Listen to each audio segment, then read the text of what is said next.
يا إخوان، الدنيا لو فيها خير ما تنتهي بالموت، وكل إنسان منا بيعيش عمره كله سواء قصير أو طويل بيموت وبيفارق اللي حوله، وهم نفس الشي يعني.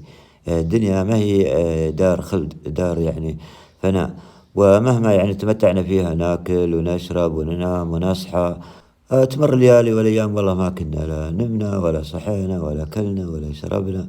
أيامها سريعة وقدرها محتوم.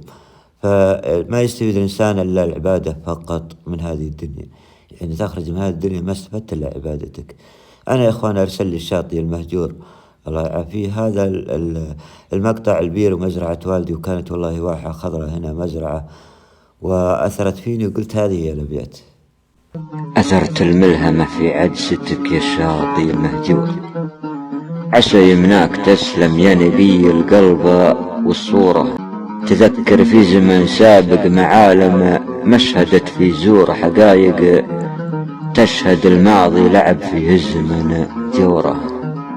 هنا كانت قبل واحة تفوح بوردها المنثور، عذوق التين واليوسف الرمان وبذوره. هنا نخل وهنا شجر وهنا جو تقل ممطور، ومساحة أرض مزروعها ومساحة أرض للكورة.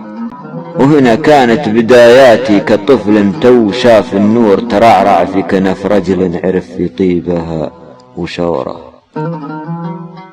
دخيلك يا زمن يكفي تخلي لو بقايا سور، لجل من حن للماضي ولجل عبراتها محشورة.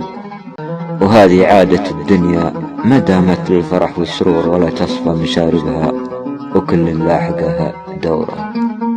طوتني ذاكرتها طيبير بالحجر وصخور، تبعثر كل من حولها يكود أثلها وما صوره.